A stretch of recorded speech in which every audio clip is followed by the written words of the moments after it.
இது வரைக்கும் இருந்த அரசியலை பத்தி இன்னைக்கு நம்ம பார்க்க போறோம். முன்னாடிலாம் கிராமத்துல ஓலையில பேர் எழுதி அதை பானைக்குள்ள போடுவாங்க. அதை ஏதாவது ஒரு சின்ன பையனை வச்சு எடுக்க சொல்லுவாங்க.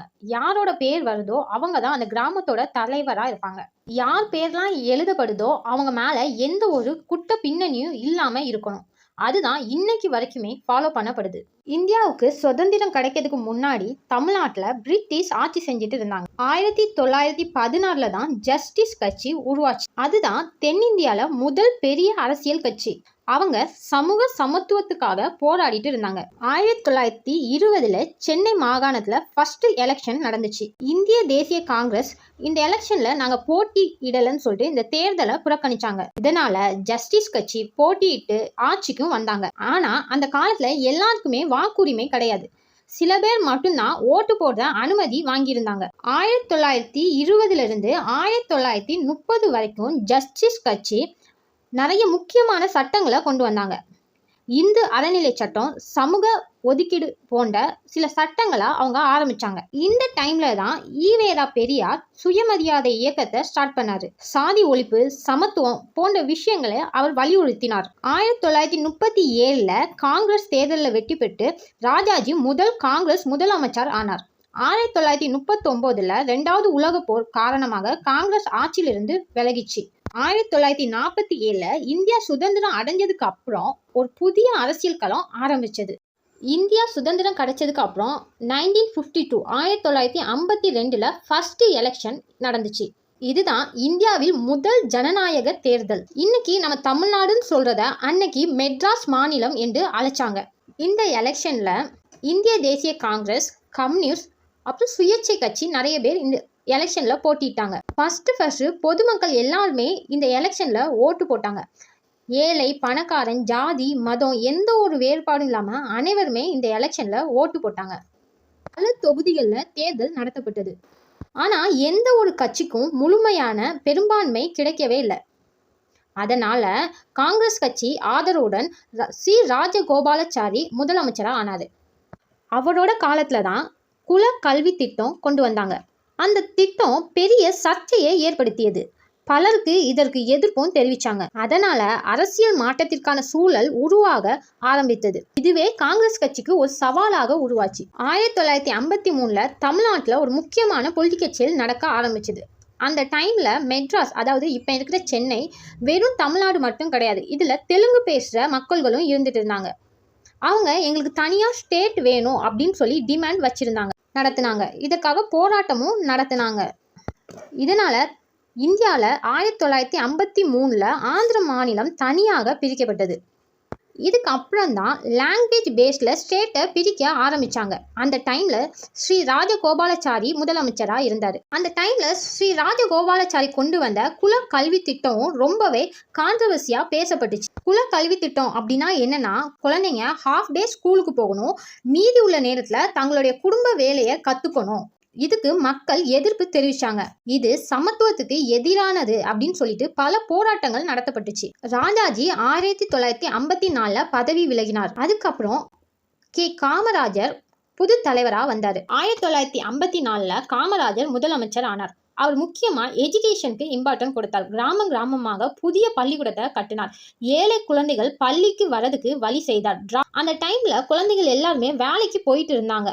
அதை மாற்றி ஸ்கூலுக்கு போகணும் அப்படின்னு வழிவகுத்தார். அவர் சிம்பிளா இருந்தாலும் அட்மினிஸ்ட்ரேஷன் ஸ்ட்ராங்காச்சு, கரப்ஷன் குறைஞ்சிச்சு. அதனால்தான் காமராஜர் காலம் கோல்டன் பீரியட் ஆஃப் டெவலப்மெண்ட்னு சொல்றாங்க. காமராஜருடைய தலைமையில் தமிழ்நாடு ஆட்சி மிகவும் ஸ்டேபிளாகவும் டெவலப்மெண்டாகவும் நடந்து கொண்டுட்டு இருந்தது. 3வது எலெக்ஷன் 1962 நடந்துச்சு. அதுல காங்கிரஸோட CN அண்ணாதுரை தலைமையில DMK கட்சியும் அதுல போட்டிட்டாங்க. ஆனா அந்த எலெக்ஷன்ல காங்கிரஸ் வின் பண்ணி காமராஜர் மறுபடியும் முதலமைச்சர் ஆனார். இந்த டைம்ல ஆயிரக்கணக்கான பள்ளிகளை காமராஜர் திறந்தார். கிராமங்களுக்கு ரோடு, எலக்ட்ரிசிட்டி, தண்ணி இந்த மாதிரி தேவைகள் எல்லாத்தையும் செஞ்சு கொடுத்தார். ஏழை குழந்தைகள் கூட பள்ளிக்கு செல்றதுக்கு வழியை உருவாக்கினார். அதே டைம்ல CN அண்ணாதுரை தலைமையில DMK தமிழ் மொழி பாதுகாப்பு, ஹிந்தி திணிப்பு, சமூக நீதி இந்த மாதிரி விஷயங்களை மக்கள்கிட்ட சொல்லி பெரும் தாக்கத்தை ஏற்படுத்திட்டு இருந்தாங்க.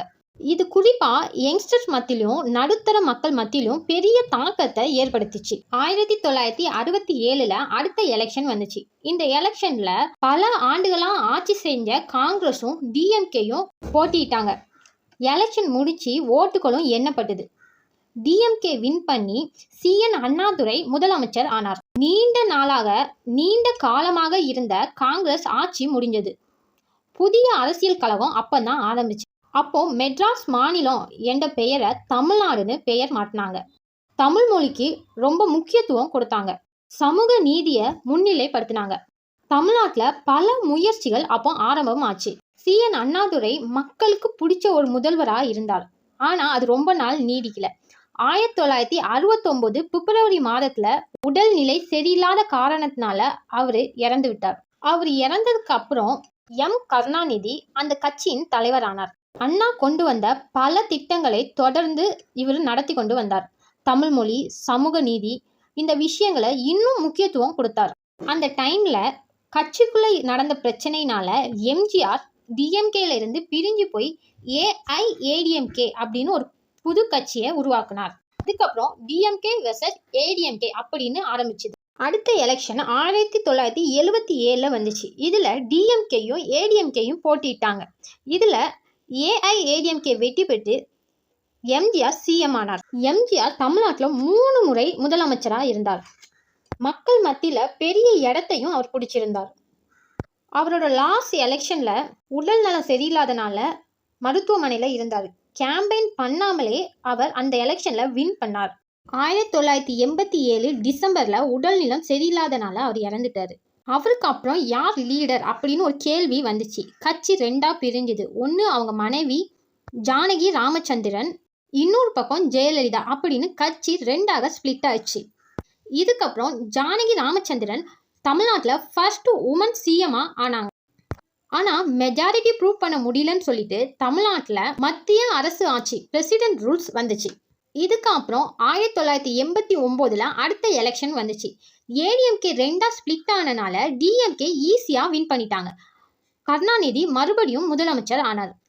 ஜெயலலிதா இவங்களோட ஆப்போனண்டா இருந்தாங்க. அடுத்த எலெக்ஷன் 1991ல நடந்துச்சு. அந்த டைம்ல ஏடிஎம்கேயும் காங்கிரஸும் கூட்டணியில இருந்தாங்க. அப்போ ராஜீவ்காந்தி தமிழ்நாட்டுக்கு வந்திருக்கும் போது ஸ்ரீபெரும்புத்தூர்ல குண்டு வீசி அவர் இறந்துட்டாரு. நாடு முழுவதும் இது ஒரு பெரிய தாக்கத்தை ஏற்படுத்துச்சு. இதனால 1991 எலெக்ஷன்ல ஜெயலலிதா முதலமைச்சர் ஆனாங்க. பெண்களுக்கான பல திட்டங்களை அவங்க கொண்டு வந்தாங்க. பெண்கள் நலத்திட்டங்கள், பெண்கள் போலீஸ் ஸ்டேஷன்கள், குழந்தை தொட்டில் திட்டங்கள், இந்த திட்டங்கள் எல்லாம் ஆரம்பிச்சாங்க. அதுக்கு அடுத்த எலெக்ஷன் 1996ல வந்துச்சு. அந்த எலெக்ஷன்லயும் டிஎம்கே தலைவர் கருணாநிதியும் போட்டியிட்டு கருணாநிதி மிகப்பெரிய வெற்றியை பிடிச்சார். ஜெயலலிதா அவங்க நின்ன தொகுதியிலேயே தோத்துவிட்டாங்க. இந்த டைம்ல சமத்துவபுரம் திட்டம் மக்களுடைய வாழ்க்கையில பெரிய ஒரு சேஞ்சஸை கொண்டு வந்துச்சு. மெட்ராஸ்னு இருந்த பெயரை சென்னைன்னு மாற்றினாங்க. அந்த டைம்ல ஏடிஎம்கே மத்தியில ஒரு பெரிய குழப்பம் ஏற்பட்டுச்சு. ஜெயலலிதா மேல பல கேஸுகள் போடப்பட்டுச்சு. 2001ல அடுத்த எலெக்ஷன் வந்துச்சு. ஆனாலும் ஏடிஎம்கே அதுல வின் பண்ணாங்க.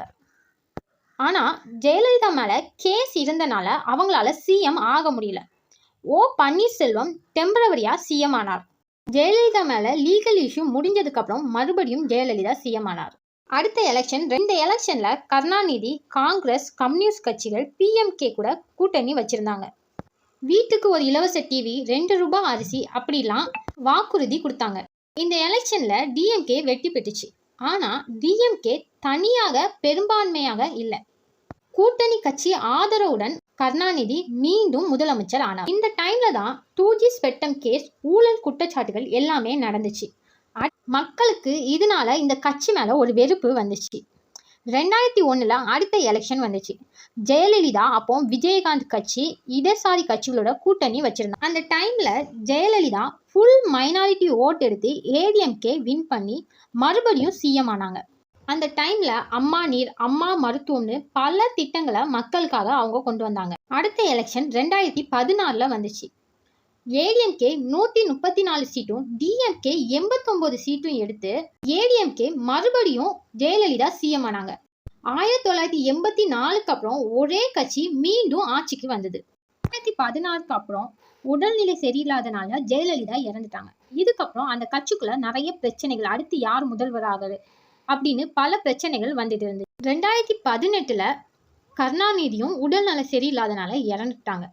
அந்த டைம்ல மு.க. ஸ்டாலின் ஒரு பெரிய தலைவரா வளர்ந்து வந்துட்டு இருந்தார். மக்களை சந்திக்கிறது, பிரச்சனைகளை நேர்ல கேட்கறது, பிரச்சனைக்கான தீர்வுகளை காண்பது, இது மக்கள் மத்தியில ஒரு புதிய நம்பிக்கையை உருவாக்குச்சு. டிஎம்கே, இந்திய தேசிய காங்கிரஸ், இடதுசாரி கட்சிகள், விசிகா இவங்கெல்லாம் ஒரு கூட்டணியா இருந்தாங்க. ஏடிஎம்கே, பிஜேபி ஒரு கூட்டணியா இருந்தாங்க. 2021 எலெக்ஷனும் வந்துச்சு.